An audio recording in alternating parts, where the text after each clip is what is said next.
Meeting आपकी start हो चुकी है और रिकॉर्डिंग भी अपनी प्रोग्रेस के अंदर है। बेसिकली हमने जब लास्ट लेक्चर का पार्ट एंड हुआ था, हमने कंसीडर किया था कि कौन से मल्टीपल लॉज हैं जो सेक्शन 1 जिनका जिक्र कर रहा है। एक तो 1872 का यही कॉन्ट्रैक्ट का लॉ था। फिर 1882 का ट्रांसफर ऑफ प्रॉपर्टी एक्ट था। 1908 का रजिस्ट्रेशन एक्ट था। फिर पंजाब का ये लैंड रेवेन्यू एक्ट 1967 का था। फिर हमारे पास जो एविडेंस लॉ था कानून शहादत, ये 1984 का है। अब ये जो इनेक्टमेंट के साथ इनका ईयर दिया हुआ है या साल दिया हुआ है, ये मीनिंगलेस तरीके से नहीं होता। जब दो इनेक्टमेंट्स आपस में कंफ्लिक्ट करती हैं या इनकंसिस्टेंट होती हैं, हम कहते हैं कि वो इनेक्टमेंट जो कि लेटर इन टाइम थी या जो बाद में इन्फोर्स हुई है, नाफिजुल अमल आई है, वो सक्सीड करेगी। और जो पुरानी इनेक्टमेंट थी वो पीछे रह जाएगी। उसकी वजह ये प्रिजम्पशन है कि लेजिस्लेचर को मालूम था कि इस सब्जेक्ट पे कौन कौन से कवानीन मौजूद थे और उनकी दफात में क्या कुछ लिखा हुआ था। और लेजिस्लेचर कभी भी कोई इनकंसिस्टेंसी इमेजिन नहीं करता। तो उसने पिछली इनेक्टमेंट के दर्ज किए हुए सेक्शंस को जानते हुए अगली इनेक्टमेंट में एक इनकंसिस्टेंट बात अगर लिखी है, तो हम अगली इनेक्टमेंट को ही कंसीडर करेंगे कि ये सुपीरियर है और इसको हम पहले अप्लाई करेंगे। जो पिछली इनेक्टमेंट रह गई है उसे वो हम पीछे रहने देंगे, अनलेस कॉन्टेक्स्ट की वजह से हम एक कॉन्ट्रेरी इंटरप्रिटेशन अडॉप्ट करें। और हमसे मुराद बेसिकली कोर्ट्स हैं, उनकी जुडिशियल इंटरप्रिटेशन है। अब यहाँ पे हमने देखा कि जो कॉन्ट्रैक्ट लॉ था 1872 का, सबसे पीछे तो यही रह गया। जब ये इन्फोर्स हुआ था तब इसी के साथ इंडियन एविडेंस एक्ट आया था जो 1872 का था। और बेसिकली इम्प्लीमेंट भी वो इसी के साथ हुआ था। जो डेट ऑफ इन्फोर्समेंट थी इंडियन एविडेंस एक्ट की और कॉन्ट्रैक्ट एक्ट की, वो सेम थी। इसलिए कॉन्ट्रैक्ट एक्ट की प्रोविजंस मेंशन भी बहुत ज़्यादा करती हैं इंडियन एविडेंस एक्ट को। एनीवे, हमने तो कानून शहादत क्योंकि 1984 का नाफिज किया, तो फिर हमारा एविडेंस लॉ अब इसको ज़्यादा सक्सीड करता है। अब ट्रांसफर ऑफ प्रॉपर्टी एक्ट 1882 का है। अगर हम उसके अंदर गिफ्ट वाला टॉपिक देखें तो उसमें एंड पे सेक्शन 129 होगा। उसमें वो बात करता है सेविंग्स की, जहां तक ताल्लुक है मुस्लिम गिफ्ट का। वो कहता है कि मुस्लिम गिफ्ट के लिए ना हमें रजिस्ट्रेशन चाहिए और ना हमें राइटिंग में उसकी ज़रूरत है। अब 1882 का ट्रांसफर ऑफ प्रॉपर्टी एक्ट एक कॉन्ट्रेरी चीज कह रहा है और 1872 का कॉन्ट्रैक्ट लॉ सेक्शन 25 में एक चीज कह रहा है। दोनों में कन्फ्लिक्ट थी। हमने बेसिकली अप्लाई करना है ट्रांसफर ऑफ प्रॉपर्टी एक्ट को। और क्योंकि उसने कह दिया है कि मुस्लिम हिब्बा को हम रिकग्नाइज करेंगे और उसने कह दिया है कि रजिस्ट्रेशन नहीं चाहिए, तो फिर हम मुस्लिम हिब्बा के गिफ्ट के लिए मोहम्मदन लॉ पे जाएंगे, मुस्लिम पर्सनल लॉ पे जाएंगे। वहां से फिर हम अपनी रिक्वायरमेंट्स उठाते हैं जो आप सबके सामने है और आप आसपास देखते हैं कि डिक्लेरेशन होगी, एक्सेप्टेंस होगी, डिलीवरी होगी। लेकिन एक चीज तो उसमें फिर भी रह जाती है। वो ये है कि इससे पहले कि प्रॉपर्टी किसी पर्सन में वेस्ट करे, और आप देखेंगे ज्यादातर ये देही जमीनें होती हैं, इससे पहले कि वो गिफ्ट वाली प्रॉपर्टी किसी बंदे के नाम पे जा सके, उसके हक में एक म्यूटेशन सैंक्शन होनी चाहिए। अगर म्यूटेशन उसके फेवर में सैंक्शन नहीं है तो पहले उसको डेक्लेरेशन सूट करके ये कॉन्सिक्वेंशियल रिलीफ मांगना होगा कि फिर वो म्यूटेशन भी उसके फेवर में की जाए। क्यों? क्योंकि उसकी ट्रांजैक्शन जो थी गिफ्ट के, उसके एलिमेंट पूरे हो गए थे। अच्छा नकीबुल इस्लाम साहब, आप अपना माइक ऑन करें और बताएं कि यहाँ तक बात आपको समझ आ गई है। जी सर, कुछ हद तक तो मुझे समझ आ चुकी है सर, कुछ हद तक। कुछ हद तक बेसिकली आपको ये तो पता लग गया कि transfer of property act supersede करेगा इस कॉन्ट्रैक्ट लॉ को। जी सर, समझ असल में कुछ से ठीक नहीं है, इसलिए सर वो फोकस मेरा प्रॉपर नहीं हो रहा, लेकिन कुछ हद तक समझ आ। चलें, ये तो फिर हमारे लिए बेनिफिशियल है इस सेंस में कि अगर वाकई मेरी जानिब से क्लैरिटी दी जा रही है तो आपको इस हालत में भी समझ आ जानी चाहिए। जी सर, वो सर मैं पिंडी में वायरल इन्फेक्शन आया हुआ है ना, वो उस वजह से नहीं, कुछ भी सेट नहीं सर, कुछ मुझे समझ आ रही है कुछ ना कुछ सर, चलें, फोकस अल्लाह नहीं हो आपको रहा। सेहत दे। Thank you sir, thank you. समझ रहा हूँ transfer sir. Of property act और कॉन्ट्रैक्ट लॉ वैसे इकट्ठे अप्लाई होंगे। ट्रांसफर जी of sir. Property act basically deal करता है इमूवेबल प्रॉपर्टी के ट्रांसफर से। अब ट्रांसफर मल्टीपल टाइम के हो सकते हैं, कुछ टेम्पोरेरी हैं और कुछ परमानेंट ट्रांसफर हैं। टेम्पोरेरी ट्रांसफर भी हैं, परमानेंट भी हैं। हम अपने लेक्चर में, क्योंकि टीपीए का तो ये लेक्चर नहीं है, कॉन्ट्रैक्ट लॉ का है, हमने अपने आप को महदूद किया था परमानेंट नेचर के दो ट्रांसफर्स पे। एक ट्रांसफर था गिफ्ट और दूसरा ट्रांसफर था सेल और परचेज। जब हम ट्रांसफर करते हैं हम बेसिकली ये कहते हैं कि ओनरशिप दूसरे पर्सन में वेस्ट कर गई है। ओनरशिप का मतलब है कि इंटाइटलमेंट उस बंदे के नाम पे है जिसके नाम पे वो चीज है। जो ये डॉक्यूमेंट इंटाइटलमेंट कंटेन करता है उसे टाइटल डीड कहते हैं। वैसे इंटाइटल के अंदर ही टाइटल लिखा हुआ होता है। बेसिकली उस डॉक्यूमेंट को हम टाइटल डीड कहते हैं। ये वो डॉक्यूमेंट है जिसकी वजह से ओनरशिप के राइट कन्फर होते हैं। अब हमने एक और इनेक्टमेंट को डील किया था, वो थी रजिस्ट्रेशन एक्ट 1908 जिसका हमने जिक्र किया था। इसी तरह हमने जिक्र किया था लैंड रेवेन्यू एक्ट का। अब ये जो रजिस्ट्रेशन एक्ट है ये बेसिकली कहता है कि देखें, आप जो मर्जी डॉक्यूमेंट बनाएं, हमारी कंसर्न तो तब आएगी जब आप चाहते हैं कि उस डॉक्यूमेंट से टाइटल या राइट कन्फर हो। अगर आप ये कानून से चाहते हैं कि वो इस डॉक्यूमेंट को टाइटल डीड का इफेक्ट दे, इसको वो लवाजमात दे जो कानून में बात की जाती है टाइटल डीड की, उसे हासिल है, तो फिर मेरे अगर प्रोविजंस एप्लीकेबल हैं तो उसको कंप्लाई किया जाए। हम इस चीज़ को थोड़ा ज़्यादा समझने की कोशिश करेंगे। मैं चाहूंगा कि तसव्वुर अब्बास साहब अपना माइक एक दफ़ा फिर ऑन करें। जी सर। मेरा आपसे ये सवाल है कि मैं एक रूरल एरिया में देही जगह पे मौजूद हूँ। मैं एक ज़रूरी ज़मीन खरीदना चाहता हूँ। मैं खरीदने के लिए किधर जाऊंगा कि मेरे नाम प्रॉपर्टी ट्रांसफर हो जाए?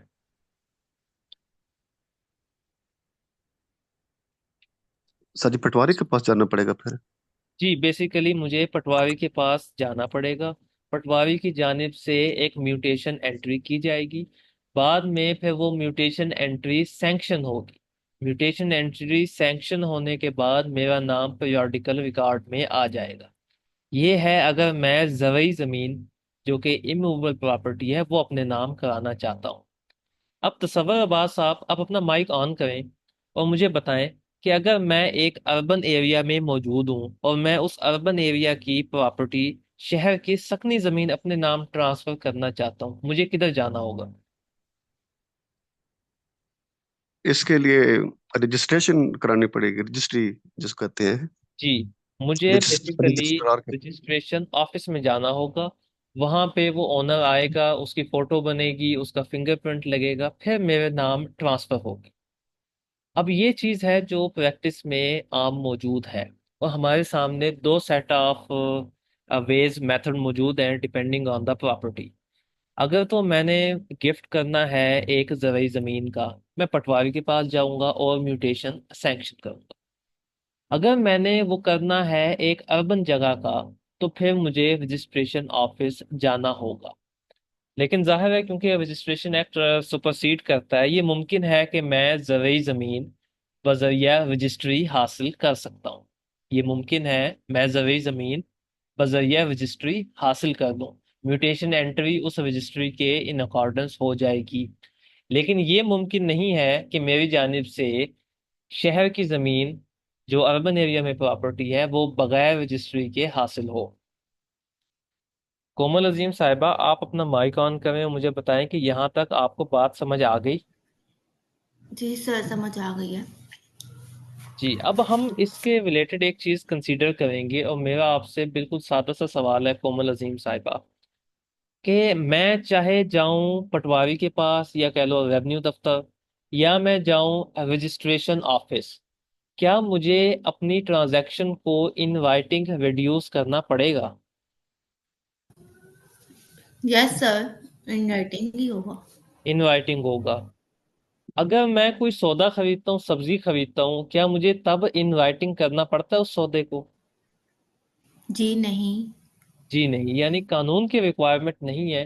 अलबत्ता कानून ये कहता है कि अगर आप कोई ट्रांसफर करना चाहते हैं रजिस्ट्रेशन ऑफिस खड़े होके, या ये रेवेन्यू ऑफिस खड़े होके, चाहे पटवारी के पास या उधर सेक्शन कराने जाते हैं, आपको बेसिकली उस चीज को रिड्यूस इनटू राइटिंग करना होगा for the purpose of record.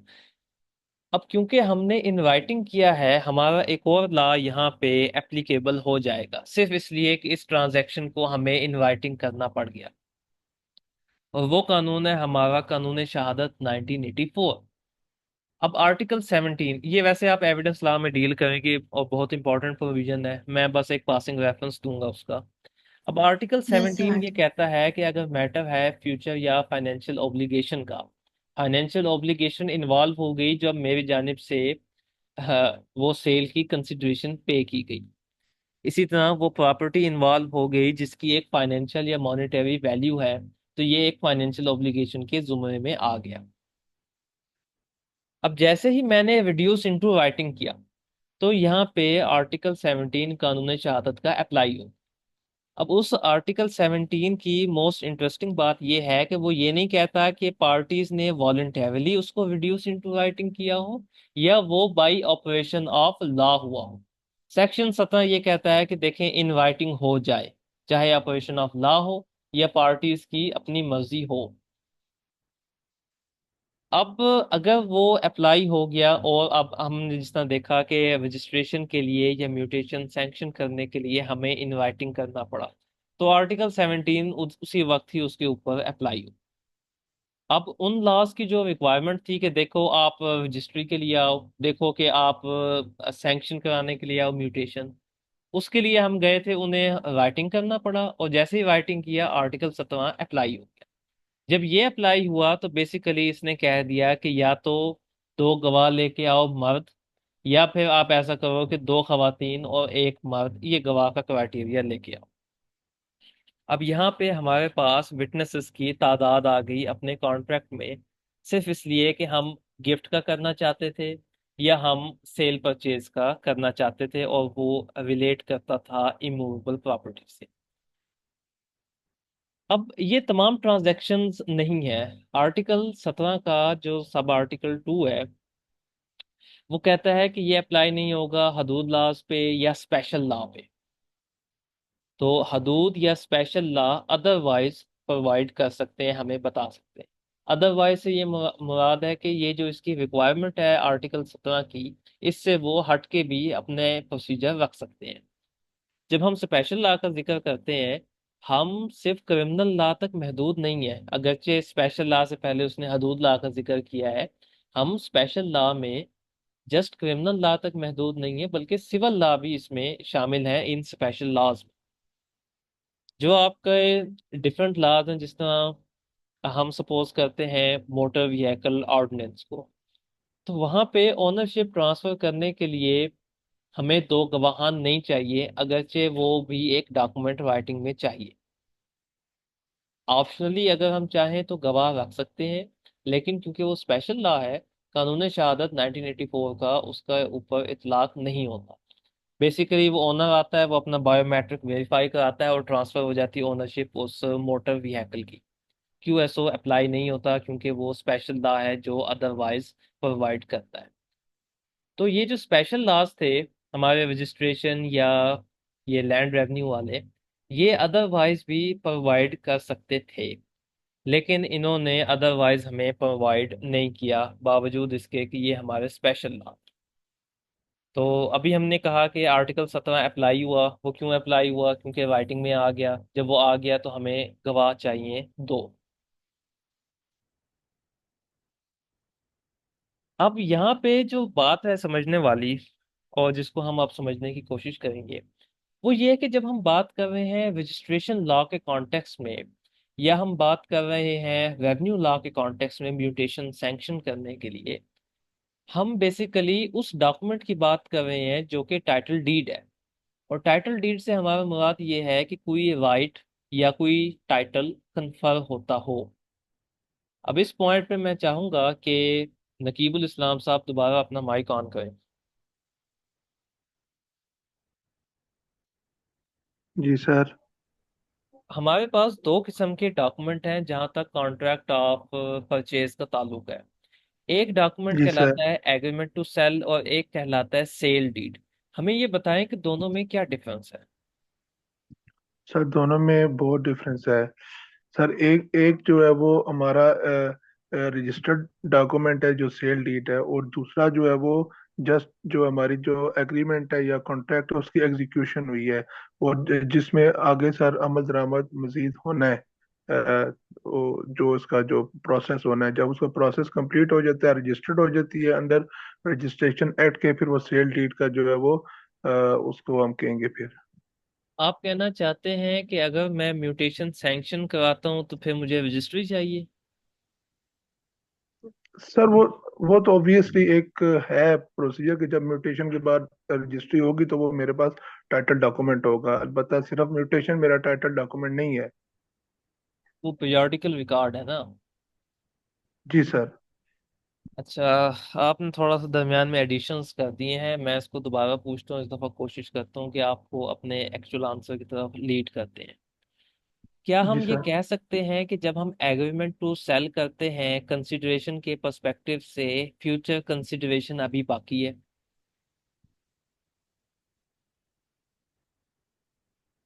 Sorry sir, मैं क्वेश्चन आपका पिक नहीं कर सका। क्या हम ये कह सकते हैं कि जब हम एग्रीमेंट टू सेल करते हैं तो कंसिडरेशन जी का सर। कुछ हिस्सा बाकी है। जी सर, आई थिंक।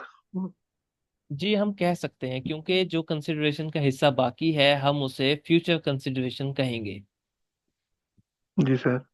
और जो कंसिडरेशन हो चुकी है हम उसे प्रेजेंट कंसिडरेशन कहेंगे या हम उसे पास्ट कंसिडरेशन कहेंगे, ऐसे है। वो तो ऑब्वियसली ऑब्वियसली पास है, बिल्कुल ऐसे ही है। ठीक है। तो यानी कि हम अगर सेल डीड और एग्रीमेंट टू सेल में डिस्टिंक्शन करें और हम डिस्टिंक्शन कंसिडरेशन के पर्सपेक्टिव से करें, तो हम ये कह सकते हैं कि सेल डीड वो डॉक्यूमेंट है जिसमें तमाम कंसिडरेशन हो चुकी है, जबकि एग्रीमेंट टू सेल में अभी कंप्लीट कंसिडरेशन नहीं हुई। बिल्कुल सर, बिल्कुल कह सकते हैं, कह ये सकते हैं। एक पॉइंट ऑफ डिफरेंस है। हम दूसरा पॉइंट ऑफ डिफरेंस भी ले लेते हैं, वो ये है कि एग्रीमेंट टू सेल का मतलब है कि हमारे पास जस्ट एक या दो राइट हैं। वो राइट ये है कि हम स्पेसिफिक परफॉर्मेंस कर लें, या हमारे पास राइट है कि अगर ब्रीच होता है तो उसकी डैमेजेस या कंपनसेशन कर लें। बेसिकली बिल्कुल। हमारा राइट कॉन्ट्रैक्ट के राइट तक महदूद है, ऐसा है। जी सर, बिल्कुल है। जबकि सेल डीड हम उस डॉक्यूमेंट को कहेंगे जब कॉन्ट्रैक्ट मुकम्मल हो गया है और वो डॉक्यूमेंट अब टाइटल डीड का दर्जा रखता है, ऐसा है। जी सर, बिल्कुल ऐसे ही। तो जब हम सेल डीड का जिक्र कर रहे हैं हम बेसिकली उस पॉइंट ऑफ टाइम की बात कर रहे हैं कि अगर म्यूटेशन वाला मामला है तो सैंक्शन हो के अब उसने बस bye operation of law periodical record बनना है। अगर रजिस्ट्री का मामला है तो रजिस्ट्री हो जाना ताकि आगे प्रोसेस चले म्यूटेशन का, तो बेसिकली पार्टी के हक से बाहर हो जाना। जी सर। आप बात को फॉलो कर रहे हैं कि बेसिकली जब हम रजिस्ट्री जी भी जी वो। कराते हैं होता तो इंतकाल है ना आगे। जी ऑब्वियसली सर, ऑब्वियसली। लेकिन रजिस्ट्री के मैटर पे हम उस मौके पे उस स्टेप पे ही ये कह देते हैं कि ये सेल डीड बन गई है। क्यों बन गई है? क्योंकि अब पार्टी के हक से बाहर हो गया, उसकी दस्तरस से बाहर है मामला। जी सर।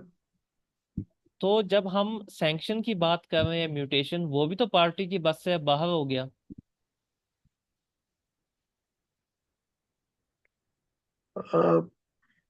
सर कह सकते हैं लेकिन कंप्लीटली नहीं सर। देखें, म्यूटेशन सैंक्शन हो गया ऑर्डिनरली तो अब यही रिजल्ट रह गया है कि by opposition of law periodical record में आए। ये पार्टी के हक में तो नहीं है कि उसके बस में कि वो उसकी कंसेंट चाहिए इससे पहले कि सैंक्शन शुदा म्यूटेशन पीरियोडिकल रिकॉर्ड का हिस्सा बने।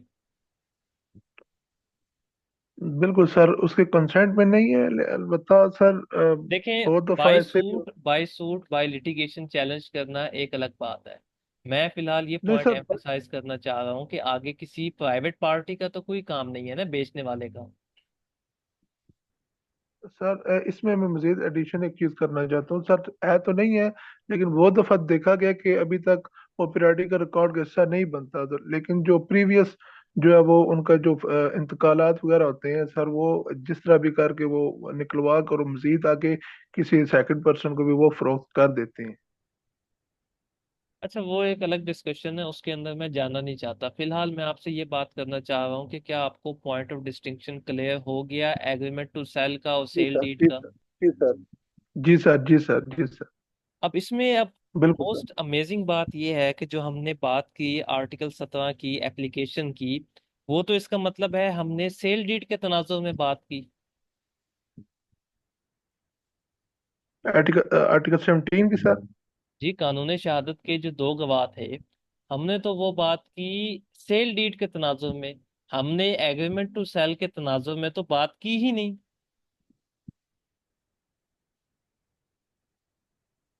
क्या ऐसा है?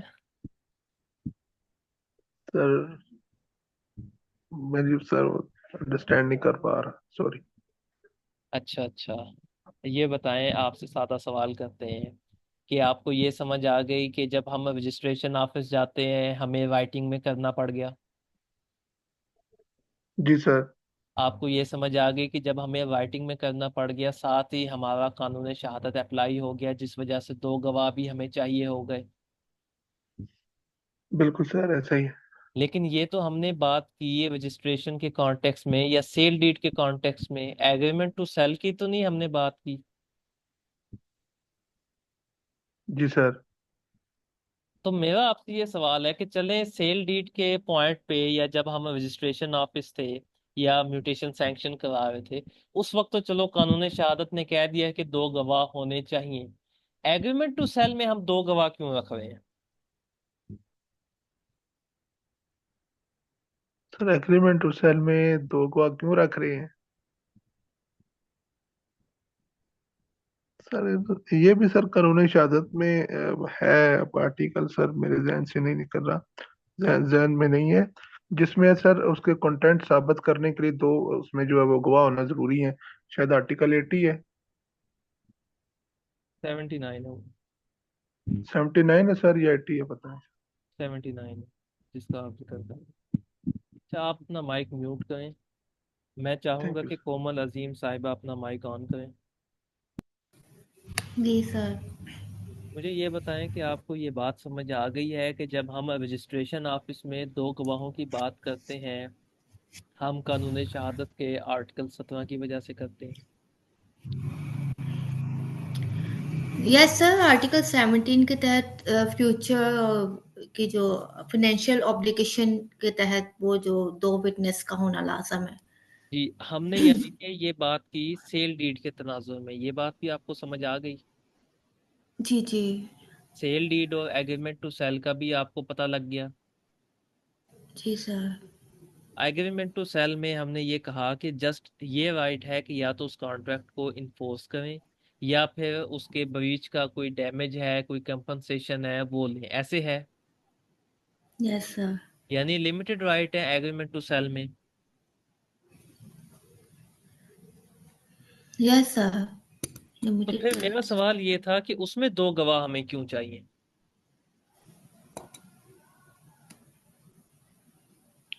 वैसे जरूरी भी नहीं है, डिस्कशन ऑफ कोर्ट होगी, शायद कोर्ट की मर्जी हो।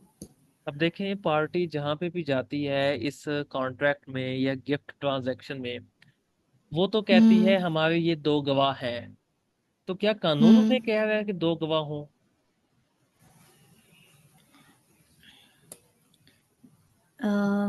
नहीं। तो फिर ये क्यों हो गए दो गवाह? कानून ने तो जस्ट सेल डीड के तनाजुर में कहा।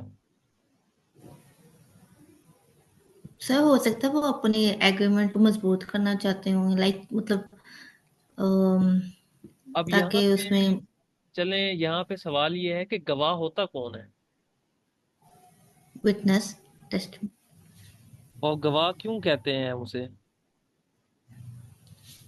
क्योंकि वो गवाही देता है। और गवाही वो किस चीज की देता है?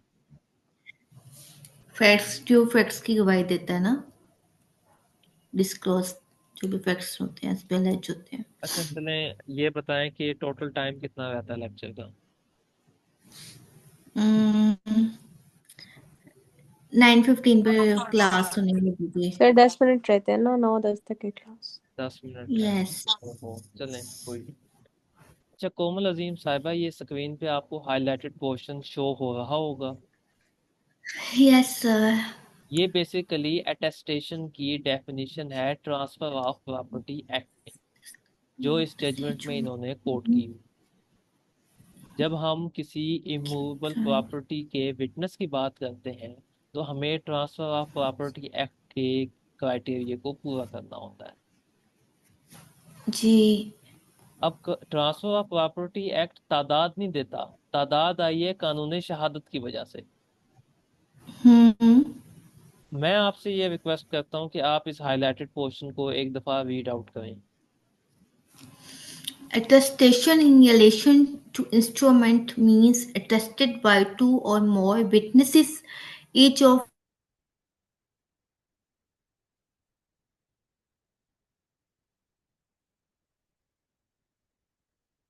or एक minute or has seen other person sign the instrument in the presence and by the direction of the executant, or has received from the executant a personal acknowledgement of his signature or mark or of the signatures of such other persons and पढ़ लिया।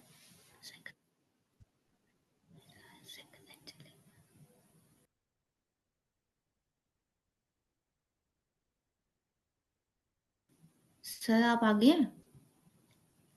जी मैं आगे हूँ, आवाज़ आ रही है मेरी? जी वो आपका आई थिंक नेट चला गया था, दोबारा से पढ़ लूँ? नहीं, बाकी बाकी स्टूडेंट्स बताएं, देख लिया इसको? जी सर। जी बेसिकली अब मैं इसको एक्सप्लेन भी कर देता हूँ। यहाँ पे देखें। अच्छा ये मरियम शिराजी साहिबा, आप अपना माइक ऑन रखें। जी सर। अच्छा ये देखें, ये एक्सिक्यूटेंट लफ्ज यहाँ पे नजर आ रहा है आपको? जी सर आ रहे। जब आप ये एक्सिक्यूटेंट लफ्ज देखते हैं तो आपके जहन में क्या आता है? सर जिसने एग्जीक्यूट किया होता है, कोई चीज डन की होती है, किसी चीज पे अमल दरामद हुआ होता है जब। जी, तो जब हम इस तनाजुर में अटेस्टेशन के तनाजुर में देखते हैं, मैं बेसिकली कहना चाहता हूँ इससे हमारा मुराद होता है प्रॉमिजी और प्रॉमिजर। ठीक है, ये समझ आ गई बात आपको? जी सर। हाँ, तो ट्रांसफर ऑफ प्रॉपर्टी एक्ट कहता है कि देखो प्रिंसिपली तो दो ही पार्टी हैं उस कॉन्ट्रैक्ट की, उस इंस्ट्रूमेंट की, और उन दोनों पार्टी को वो एक नाम दे के उस नाम से बुलाता है। वो नाम हमारा एक्सिक्यूटेंट है जो इसने यहाँ पे इस्तेमाल किया है। अच्छा दूसरी ठीक है चीज यहाँ पे आती है पर्सनल एक्नॉलेजमेंट। जब ये लफ्ज आप देखते हैं पर्सनल एक्नॉलेजमेंट का, तो आपके जहन में क्या आता है? सर। जाती तौर पे वो एक चीज को एक्नॉलेज करता है कि ये हो रही है उसके उसकी प्रेजेंस में। एक्नॉलेज करने का क्या मतलब है? एक्नॉलेज करना सर, यानी कि जैसे आपने कोई काम किया है तो मैं उसको एक्नॉलेज करूंगी कि जी ये आपने किया ये काम। यानी हम ये कह सकते हैं कि एक्नॉलेज से मुराद तस्लीम करना है। जी तस्लीम करना। अच्छा अब यहाँ पे हम इसको क्राइटेरिया को कंसीडर करते हैं। हमारी क्लासिकल अंडरस्टैंडिंग ये होती है कि गवाह वो बंदा है जिसके सामने ऑफर हो, एक्सेप्टेंस हो, कोई कंसिडरेशन है तो उसके सामने दी हुई हो, अगर कोई कब्जा हुआ है तो वो कब्जा डिलीवर उसके सामने हो। ये हमारी क्लासिकल अंडरस्टैंडिंग है गवाह के हवाले से। जब हम बात करते हैं कि ये गवाह फैक्ट के हवाले से गवाही देगा जिनका वो शाहिद है, तो ये जो उसकी शहादत है वो इन मैटर्स में होगी कि ये प्रपोजल था, ये उसने एक्सेप्ट किया, ये उसने कंसिडरेशन दी, अगर ये कब्जा था, ये था, कोई और एक्ट था तो उसने परफॉर्म किया। ये हमारी क्लासिकल अंडरस्टैंडिंग है। अब उस चीज को इसने कैप्चर करने की कोशिश की है, लेकिन इसने बड़े मुख्तलिफ और खूबसूरत अंदाज में किया है। वो कहता है कि गवाह कौन है? अटेस्टिंग वाला।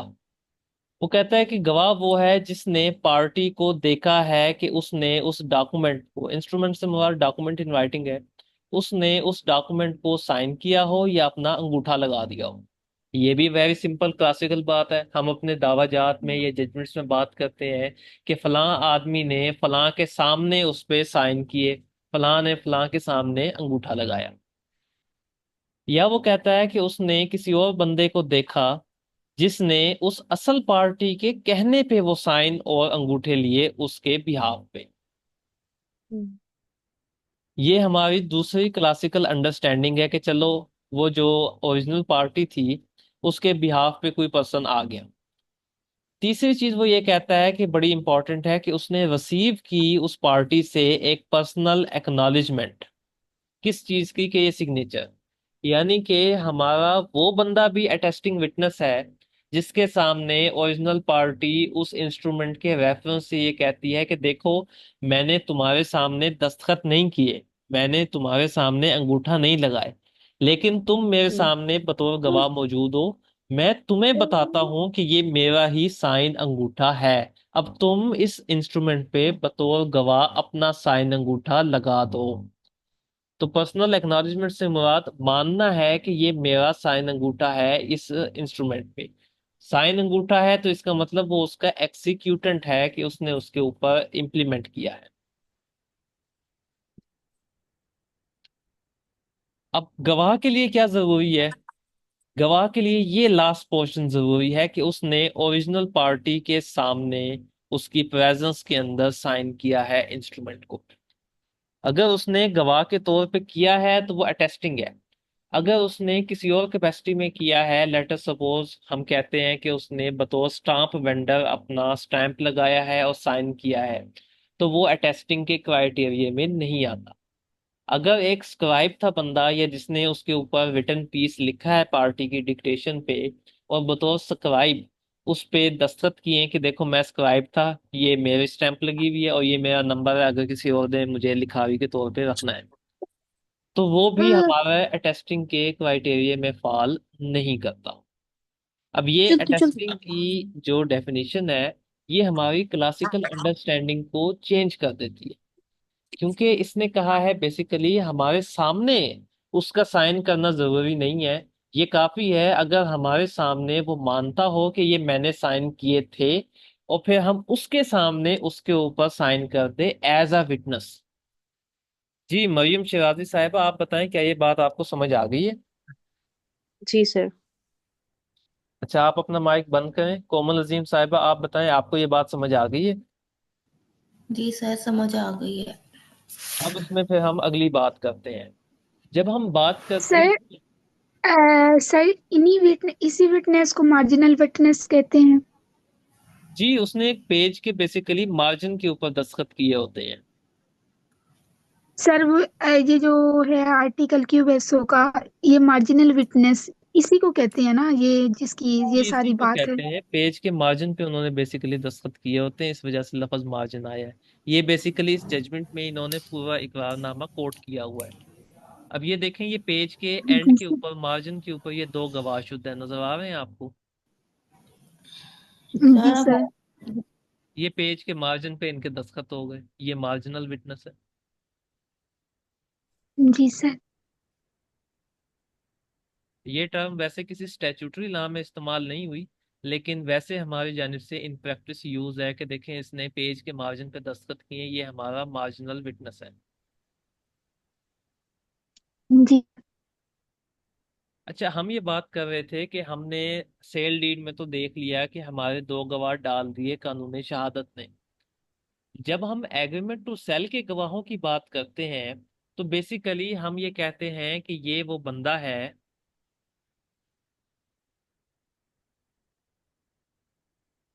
जिसने, क्योंकि इसके सामने उसने पैसे वसूल किए पार्टी ने, असल पार्टी ने, तो उसने बेसिकली इस अपने कंडक्ट से इसके सामने एक एक्नॉलेजमेंट दे दी। यूं हमारा वो एग्रीमेंट टू सेल का गवाह बन जाता है कि देखो इसने उसके सामने अगर कर दिए तो फिर तो चलो गवाह है, लेकिन अगर उसके सामने उसने कंसिडरेशन ली है या उसके सामने उसने कब्जा दिया है, कब्जा भी बेसिकली कॉन्ट्रैक्ट की परसुएंस में दिया है, और कब्जा देने का मतलब है कि उस कॉन्ट्रैक्ट पे एक्ट अपॉन कर चुके हैं, तो उसने बेसिकली अपने कंडक्ट से एक्नॉलेजमेंट दी है उस गवाह को। इस वजह से हम उसको उस स्टार्टिंग पॉइंट पे लाते हैं कि देखो इसकी प्रेजेंस में हुआ था, और बेसिकली क्योंकि इसकी प्रेजेंस में ट्रांजैक्शन का वो हिस्सा हुआ था, इसकी प्रेजेंस में पार्टी ने अपने कंडक्ट से एक्नॉलेजमेंट दी थी, इसी वजह से ये हमारे एग्रीमेंट टू सेल का अटेस्टिंग विटनेस है। और जब सेल डीड बनेगी तो ये उस वक्त भी गवाह होगा, और उस वक्त रजिस्ट्रेशन ऑफिस में या फिर उधर रेवेन्यू ऑफिस में जाके अटेस्ट करेगा, ताकि उसकी कंप्लीशन हो सके लॉ की रिक्वायरमेंट की। अगर उससे पहले कोई मसला है और लिटिगेशन में चीज को साबित करना है, तो हमारा सबसे बेहतरीन गवाह तो वही है जिसके सामने उसने, असल पार्टी ने, अपने कंडक्ट से या अपने अल्फाज से एक्नॉलेजमेंट दी। कोमल अजीम साहिबा, मुझे बताएं कि क्या आपको ये बात समझ आ गई है?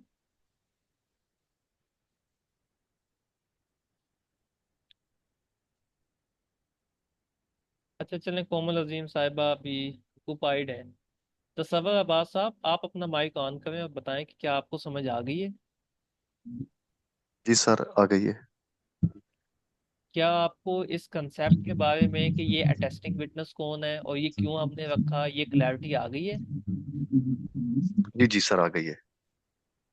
जी, अब हम अपने लास्ट पोर्शन की तरफ चलेंगे, और वो इस सारी बात का मकसद था कि हमने की ही क्यों बात,